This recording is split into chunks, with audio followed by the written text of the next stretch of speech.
سامنے محترم حکیم صاحب درس حدیث دیں گے۔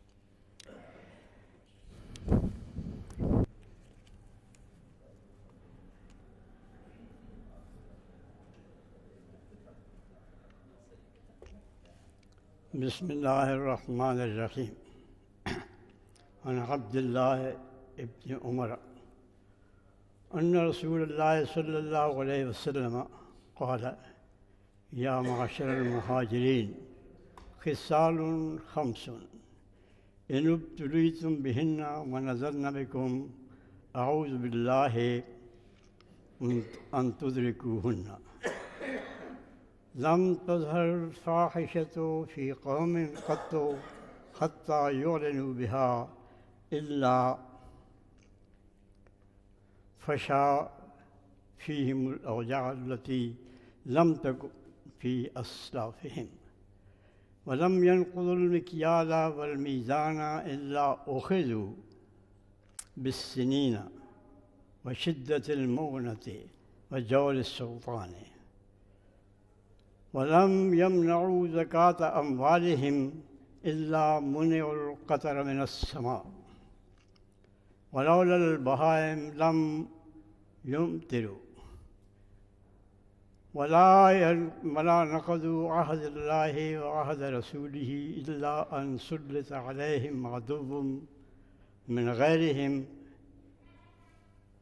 فيأخذ بعض ما في أيديهم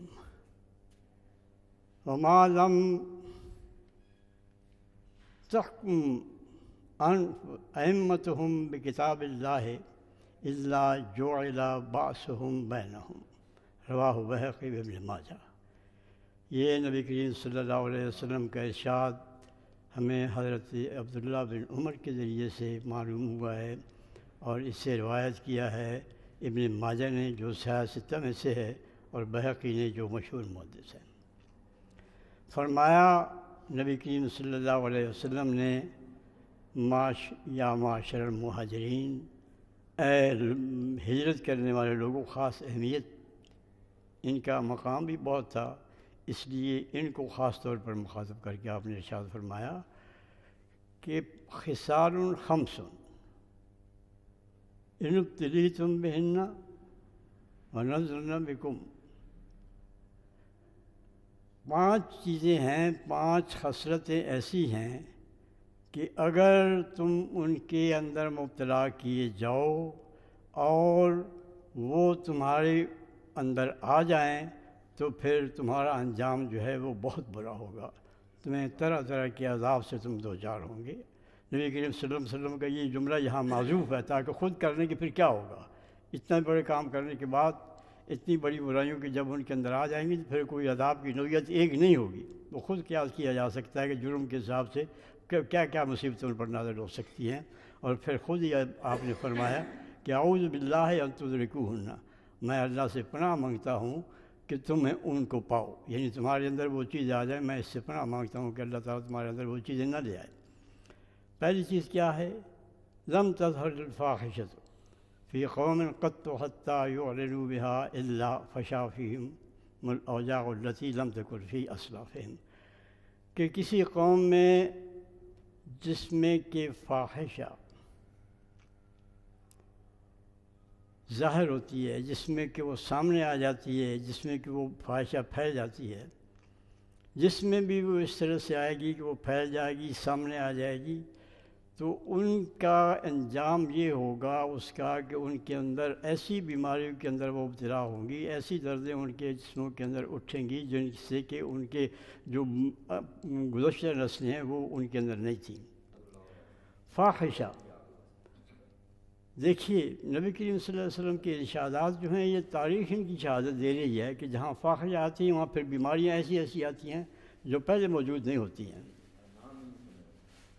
اب آج دور میں کس طرح سے آتی ہے؟ ہمارے یہاں جو باد فرنگ جسے کہتے ہیں، آشک ہے، یہ باد فرنگ اس کو کہتے ہیں کہ یہ وہیں سے آئی ہوئی ہے، کیونکہ اندر فاحشہ زیادہ تھی، برائی بالکل اعلانیہ اور غلط طریقے سے۔ اسی طرح سے اب یہ ایڈ جس دورے کا ہے یہ بھی کہاں سے آیا ہے، اس کی بنیاد بھی وہاں سے اٹھی ہے۔ تو فاحشہ قرآن مجید میں یہ ایک لفظ، اور حدیث نبی کریم صلی اللہ علیہ وسلم کے ارشاد میں بھی فاحش کا لفظ، فوش کا لفظ، فواحش کا لفظ کئی جگہ آیا ہے۔ اس سے مراد وہ برائی ہے یشتد فی قبحہ، جو کہ اپنے وجود میں اپنی ذات کے اندر اس کے اندر برائی کا پہلو بہت سخت ہو، بہت زیادہ ہو، بہت نمایاں ہو، وہ ہے فواحش۔ چنانچہ نبی کریم صلی اللہ علیہ وسلم کا یہ ارشاد جو ہے، اس سے یہ آپ اندازہ لگائیں کہ جب برائی سامنے آ جاتی ہے، کھل کر سامنے آ جاتی ہے اور بڑی سخت برائی وہ ہوتی ہے، پھر وہ اللہ تعالیٰ اس کو معاف نہیں کرتا ہے۔ پھر جو ان کو بیماری کے اندر مبتلا کرتا ہے، ایسی بیماری جن کا پہلے انہوں نے نام بھی نہیں سنا تھا اور جن کا ان کے پاس کوئی علاج بھی نہیں ہوتا۔ آج بھی سرگرداں ہیں بعض ایسی بیماریوں کے لیے فاحشہ کی وجہ سے جن کا ان کے پاس کوئی علاج نہیں ہے۔ تو یہ چیز جو ہے فاحشہ، یہ بڑا وسیع مفہوم ہے اس کے، اس ایک لفظ کے اندر ہی وہ ساری برائیاں آ جاتی ہیں جو اعلیٰ اعلان کی جاتی ہیں۔ اور اس کو روکنے کے لیے دیکھیے سب سے بڑی چیز جو ہے قرآن مجید خاص طور پر مثلا ایک جگہ کہا گیا ہے ولا تقربوا الزنا انہ فاحشہ، کہ زنا جو ہے اس کے قریب بھی نہ جاؤ کیونکہ یہ فاحشہ ہے، اس کی برائی بالکل نمایاں ہے، بالکل واضح ہے، اس میں کوئی شک کرنے کی گنجائش ہی نہیں ہے۔ اور اسی وجہ سے پھر اس کے لیے اہتمام اتنا کیا ہے کہ ولا تقربوا کہا ہے کہ اس سے قریب نہ جاؤ، ارتکاب کا لفظ نہیں ہے، لا تقربوا کہ اس کے قریب بھی نہ جاؤ۔ اور اس لیے پھر سورہ نور کے اندر آپ دیکھیں کہ اس سے بچنے کے لیے کتنی کتنی چیزیں ہیں۔ اہل ایمان کو یہ کہا گیا ہے مردوں کو کہ تم اپنی نگاہوں کو نیچے رکھو یحفظوا شر، اور اسی طرح مومنات اہل ایمان عورتیں جو ہیں ان سے کہا گیا ہے، اور ان پر تو اتنی چیزیں کہی گئی ہیں کہ اتنی بڑی کہ وہ آپ پوری مکمل ایک دو تین رکوع جو ہیں وہ اسی میں آئے ہیں۔ اور پھر اسی لیے فاحشہ کی جو برائیوں میں جن کاموں میں شدت ہوتی ہے ان کی سزائیں بھی سخت مقرر کی گئی ہیں۔ قرآن مجید کے اندر 3 سزائیں آئی ہیں، ایک تو سزا ایک چوری کی سزا ہے، ایک اس کی سزا ہے کہ ایک آدمی کسی قذف کی سزا کہ وہ کسی پر بہتان تراشی کرے، دوسری یہ ہے کہ وہ زنا کا مرتکب ہو، تو تیسری یہ ہے کہ وہ کسی پر ویسے الزام اپنی۔ تو یہ چیزیں جو ہیں ان کے جو گویا وہاں تک لے جانے والی چیزیں جو ان کو فاحشہ بنانے والی ہیں اس کی سرحد پر، ان کی جو مقدمات ہیں، جو چیزیں ان تک پہنچاتی ہیں، ان کو بھی منع کر دیا ہے کہ ان کے بھی قریب نہ جاؤ۔ اور یہ فاحشہ جو ہے اس دور کی سب سے بڑی بیماری ہے، اور موجودہ تہذیب جو ہے برہنگی اور عریانی، یہ اس کا سب سے نمایاں وصف ہے۔ اب دیکھیے وہاں اب کیا ہو رہا ہے۔ پہلے تو ایک بستی تھی جس کو اللہ تعالیٰ نے فرمود تو نے قال لقوم انکم لتأتون الفاحشۃ ما سبقکم بہا من احد العالمین، کہ تم ایسی حرکت کرتے ہو، ایسی فاحشہ کا ارتکاب کرتے ہو جس سے پہلے دنیا انسان جو ہے وہ ناآشنا تھے، ان کو تقسیم الٹ دیا۔ اور آج کیا ہے، آج باقاعدہ قانون بن گئے ہیں اس فاحشہ کو ارتکاب کرنے کے لیے، اور اس کے جواز کے لیے قانون بن گیا ہے۔ تو یہ چیز جو ہے یہ اب کہاں پہنچ رہی ہے۔ اور پھر اس میں آپ یہ دیکھیے کہ رواج دینے میں حکومتوں کو خود دخل ہے۔ اب اس میں صرف یہی نہیں ہے ارتکاب، بلکہ زبان سے اور اپنے فعل سے، اپنے عمل سے، یہ تمام چیزیں جو ہیں اس میں عریانی جب آ جائے گی، بے حیائی آ جائے گی، بے شرمی آ جائے گی، تو وہ فاحشہ کی زد میں آ جائے گی۔ آج یہ جتنے افسانے ہیں اور ڈرامے ہیں اور تھیٹر ہیں جن میں کہ فحش کلامی ہوتی ہے اور بد کلامی ہوتی ہے اور جنسی ہیجانات پیدا کرنے والی چیزیں ہیں، اور یہ عورتوں کا بن ٹھن کرنے کے لیے، لوگوں کو توجہ کو متوجہ کرنے کے لیے، یہ سب چیزیں جو ہیں یہ فاحشہ کے اندر آتی ہیں، اور یہ سب چیزیں جو ہیں اللہ کے غضب کو دعوت دینے والی ہیں، اور اس دنیا میں بھی انسان کو ان چیزوں سے کرنے والی ہے، ان بیماریوں میں مبتلا کرنے والی ہیں جن کا کوئی علاج نہیں ہے۔ ایک تو جسمانی بیماری ہیں، دوسری وہ اخلاقی بیماری ہیں جس پر پھر قوموں کی تباہی ہوتی ہے۔ اب لوط علیہ السلام پر جو قوم پر جو عذاب آیا تھا وہ جسمانی بیماری سے بڑھ کر یہ تھی کہ ان کو بالکل الٹ دیا گیا، ان کو پتھروں کی بارش ہوئی۔ اس عذاب کے جو مستحق ہے وہ آپ اس سے اندازہ لگائیں کہ فاحشہ جو ہے یہ کتنا بڑا جرم ہے، اور اس جرم کی آج پہلے سے زیادہ جو ہے وہ وسعت پیدا ہو گئی ہے۔ پہلے تو یہ ہے کہ ایک آدمی ایک گلی میں کہیں محلے میں کہیں بھی کوئی فحاشی کرتا تھا، آج ایک شخص ٹی وی پہ آ کے ساری دنیا کو بےہودہ اور عریانی اور بے حیائی کی باتیں کرتا ہے اور سناتا ہے اور دیکھتا ہے اور حرکتیں کرتا ہے، بالکل آزادانہ طور پر لڑکیاں اور لڑکے ایک دوسرے کے ساتھ وہ مذاق کرتے ہیں جن کا کوئی سوال ہی نہیں ہوتا تھا کبھی پہلے، کہیں چھپ کے بھی کریں، لیکن آج وہ ساری سامنے آتی ہیں۔ ڈرامے اور افسانے ایسے لکھے جاتے ہیں کہ انسان اٹھ کے وہی ارتکاب نوجوان سے کرنے کی جی چاہتا ہے جو وہ دیکھتے ہیں. تو یہ سب جو ہیں اللہ کے غضب کو دعوت دینے والی ہیں اس دنیا کے اندر اور آخرت کے اندر. تو پھر جو کچھ ہوتا ہے وہ جانتا ہی ہے. اچھا ایک بات یہ ہے. دوسری چیز یہ ہے کہ وَلَمْ يَنْقُصُ الْمِكْيَالَ وَالْمِيزَانَ إِلَّا أُخِذُوا بِالسِّنِّينَ وَشِدَّةِ الْمَعُونَةِ وَجَوْرِ السُّلْطَانِ. دوسری چیز یہ ہے کہ جب کوئی قوم کے اندر کم ناپنے اور کم ماپنے کی بیماری آ جائے اور جب نہ پورا توڑ کے دیں نہ ماپ کے دیں تو پھر ان پر جو ہے قحط سے وہ دوچار ہوتے ہیں اور ان پر تنگی رزق کی آتی ہے اور ان پر ظالم بادشاہ جو ہے وہ مسلط ہوتے ہیں. آپ کو یہ معلوم ہے کہ حضرت شعیب علیہ السلام کی قوم جو تھی ان کو پہلے یہ بات دوسری بات پہلے یہ کہا کہ وہ بدل رہا کہ اللہ کی عبادت کرو. دوسری بات جو تھی وہ یہ کہ اوفوا الکیل والمیزان بالقسط کہ ناپ اور ماپ کے جو پیمانے ہیں ان کو ٹھیک کرو. یہ اتنی شدید برائی ہے کہ اس پر ایک پیغمبر کی تعلیمات گویا اللہ کی عبادت کے بعد اس کو اتنی دی گئی کیونکہ یہ انسانوں کے حقوق کی ضائع کرنا ہے, ان کے حقوق پر ڈاکہ ڈالنا ہے. آپ دے کچھ رہے ہیں, قیمت کسی چیز کتنی کی لے رہے ہیں اور دے کچھ رہے ہیں. قیمت آپ من کی لے رہے ہیں اور دے آپ 30 کلو دے رہے ہیں. تو یہ جو ہے یہ انسانوں کی حقوق کا جو ہے تلف کرنا اور ضائع کرنا یہ اللہ تعالیٰ کو سخت ناپسند ہے. اسی لیے آیت قرآن مجید کی ایک سورت شروع اسی سے ہوتی ہے ویل للمطففین الذین اذا اکتالوا علی الناس یستوفون واذا کالوہم او وزنوہم یخسرون کہ ان کے لیے تباہی ہے اور بربادی ہے. کتنا لفظ شروع سے ہی ویل کا لفظ آ گیا. تباہی اور بربادی ہے ان لوگوں کے لیے جو لیتے ہیں تو پورا لیتے ہیں اور جب دیتے ہیں تو کم دیتے ہیں. تو یہ جو ہے یہ بھی اس طرح کی بڑی برائی ہے کہ اس میں انسانوں کے ہاتھوں جو ہے وقت تلفی ہے. اللہ تعالیٰ کو انسان کے ساتھ انصاف جو ہے وہ کتنا عزیز ہے اور اس کی سزا پھر کیسے دی کہ ویل للمطففین ان کے لیے تباہی ہے جو کہ یہ حرکت کرتے ہیں. اور اس وقت تو آپ اس سے بھی آگے بڑھ گئے ہیں. وہاں تو یہ تالو علی الناس یستوفون جب لیتے ہیں تو پورا لیتے ہیں لیکن جب دیتے ہیں تو کم دیتے ہیں. آج کیا ہے, آج اس سے بھی آگے بڑھ کے ہیں کہ جب دیتے ہیں تو کم دیتے ہیں, جب لیتے ہیں تو زیادہ لیتے ہیں. یہ پیمانے جو ہے اس سے بھی آگے نکل گئے ہیں. اس عذاب سے یہ ویل سے بھی کوئی آگے کا عذاب جو ہے اس کو دعوت دے رہے ہیں. تو فرمایا جب یہ کریں گے تو یہ انسانی حقوق کی جو ہے ان کی تلفی ہے اور ان کا ضیاع ہے. تو پھر ان کو کیا ہوگا جب وہ لوگوں پر تنگی کرتے ہیں تو پھر جس قوم کے اندر یہ ایک برائی بحیثیت قوم کے آ جائے گی تو پھر کیا ہوگا وہ شدت قحط سے اور ان کی تنگی رزق سے اور ان پر جو ہے ایک ظالم بادشاہوں سے یہ پھر ان کو پالا پڑے گا. چنانچہ اس حضرت شعیب علیہ السلام کی قوم کو اسی وجہ سے عذاب جو ہے نازل ہوا کہ وہ یہ حرکتیں کرتے تھے.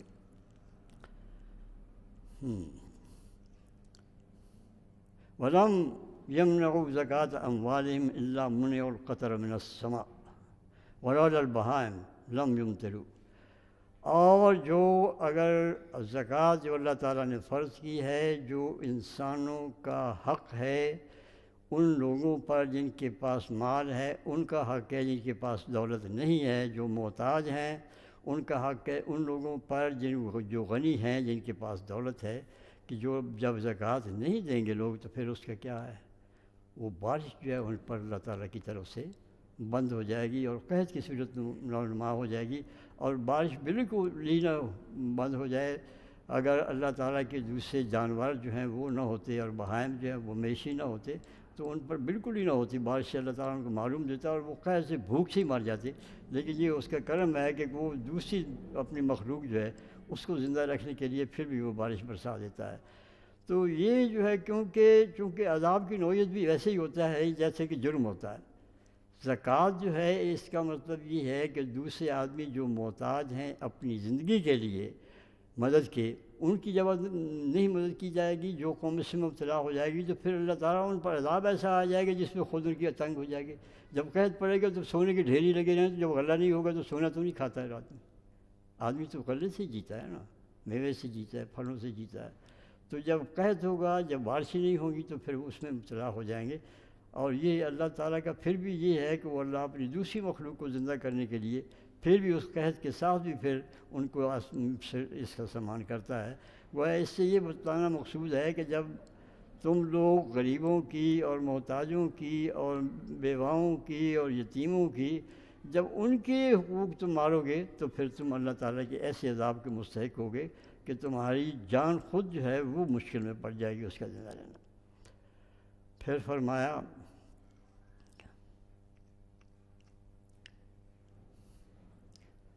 وَلَا نَقَضُوا عَهْدَ اللَّهِ وَعَهْدَ رَسُولِهِ إِلَّا سُلِّطَ عَلَيْهِمْ غَضَبٌ مِّنْ غَيْرِهِمْ فَيَأْخُذُ بَعْضَ مَا فِي أَمْوَالِهِمْ۔ اور جب اللہ تعالیٰ کے عہد کو اور نبی کریم صلی اللہ علیہ وسلم کو جو لوگ توڑیں گے تو اس کا کیا نتیجہ ہوگا؟ اللہ تعالیٰ ان پر ایسا دشمن مسلط کر دے گا کہ جو ان کے ہاتھ میں دولت ہے، مال ہے، وہ چھین لے گا۔ یہ آج ہو رہا ہے ہمارے ساتھ، یہ آج ہم بھگت رہے ہیں۔ اللہ اور رسول کے عہد کی ہم توڑ رہے ہیں، ہم اس کی مخالفت کر رہے ہیں، ہم ان کی تعلیمات کو جو ہیں وہ پس پش ڈال رہے ہیں، اور اس کا نتیجہ کیا ہے؟ اس کے نتیجے میں ہم نے کوئی بڑے نہیں ہو گئے، ہم نے کوئی بڑے تخت طاؤس نہیں بنا لیا ہے، ہماری کچھ سلطنت میں اضافہ نہیں ہو گیا، ہماری دولت میں نہیں ہوگا، نہیں، بلکہ دشمن جو ہے ہمارے اوپر مسلط ہو گیا ہے، اور ہمارے پاس جو دولت ہے وہ ہم اس کو چھین لیا۔ عراق میں کیا ہو رہا ہے آپ بتائیں، آپ پاکستان کے اندر کیا ہو رہا ہے کہ ہماری ملک کا چپا چپا جو ہے وہ دوسرے کے ہاتھ میں آ گیا، وہ جہاں چاہیں جاتے ہیں، جو کچھ چاہتے ہیں۔ تو یہ اللہ کے عہد کا اور اس کے رسول کے عہد کے توڑنے کا، اور خاص طور پر پاکستانی جو ہیں یہ نا، تو یہ ہے نا، یہ ایک اور یہ ہے، ایک تو عہد رست ہے، وہ تو ساری دنیا سے ہے، ہر انسان سے ہے، اور ایک مسلمان کا عہد ہے، ہر مسلمان کا وہ یہ عہد ہے کہ لا الہ الا اللہ محمد رسول اللہ جب کہتا ہے تو عہد کرتا ہے۔ اسی طرح سے نماز میں ایاک نعبد و ایاک نستعین، ہم عہد کرتے ہیں کہ ہم صرف تیری ایاک، یعنی یہ اتنا زور کلام ہے، ایاک نعبد، ہم تیری ہی عبادت کرتے ہیں، نعبد ایاک نہیں کہا، یا نعبد کا ایاک، ایاک یہ خاص ہے زور دار انداز بیان کہ صرف تیری عبادت کرتے ہیں، تو وہ ہم عہد کر رہے ہیں۔ پھر ہم دعا قنوت میں اکثر یہ پڑھتے ہیں کہ ایاک نعبد و ایاک نعبد ولا نکفرک ونخلق ونترک، جو تیرا نافرمان ہے اس سے ہم الگ ہو جائیں گے۔ ہم سب کچھ انہی کی تابع کر رہے ہیں جو کہ اس کے نافرمان ہیں، ان کے فرمانبردار ہم بن ہوئے ہیں جو خدا کے باغی ہیں، اس طرح ہم خود بھی اس کے باغ میں شامل ہو جائیں تو ہمارے اوپر دولت ہماری ہے اور قبضے میں ان کی ہے۔ یہ ہے اللہ تعالیٰ کے عہد کو اور رسول کے عہد کو توڑنے کا نتیجہ کہ ہماری اپنی جو ہے دولت، وہ ان کے دولت ہماری ہے اور ان کے ہاتھ میں چلی گئی۔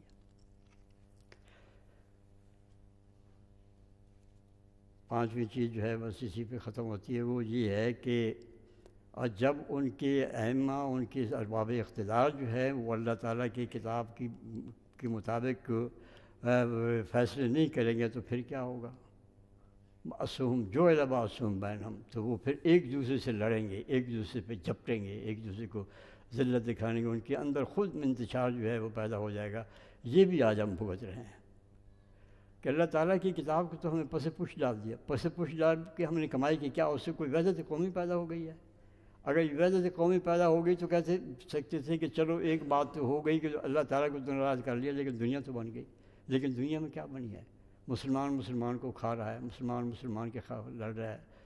اور یہ ہے کہ مسلمان کا مسلمان پہ جو حق ہے وہ ادا نہیں ہو رہا ہے، بلکہ اس کی جو ہے خلاف ورزی ہو رہی ہے۔ آج ہماری 70,000 فوج جو ہے وہاں بیٹھی ہوئی ہے، مسلمانوں کو گلا کاٹ رہی ہے اور مسلمانوں پر بمباریاں کر رہی ہے، اور ہم یہ نمائش کرتے پھرتے ہیں کہ ہم نماز پڑھ رہے ہیں کعبہ کے اندر۔ کعبہ کے اندر نماز پڑھنے کا کیا فائدہ ہے جب آپ اپنے ملک کے باشندوں کے اندر جو مسلمان ہیں، جن کا کوئی جرم نہیں، ان پر بمباریاں کر کے ان کو تباہ کر رہے ہیں، جن میں بچے بھی ہوتے ہیں، عورتیں بھی ہوتی ہیں، تو کعبے کے اندر نماز پڑھنے سے وہ تو میرے خیال میں شرمناک بات ہے۔ کہا تھا کسی نے کہ جو بطوف کعبہ رستم سے حرم نے دابر آمد، تو بیرون درچے کر دی کہ درون خانہ آئی، کہ جب میں خانہ کعبہ کا طواف کرنے کے لیے گیا تو کعبہ سے یہ آواز آئی، تو بیرون درچے کر دی کہ درون خانہ آئی، تم نے باہر کیا کیا ہے جو اب تم میرا اندر طواف کرنے کے لیے آ گئے ہو؟ انا للہ و انا الیہ راجعون۔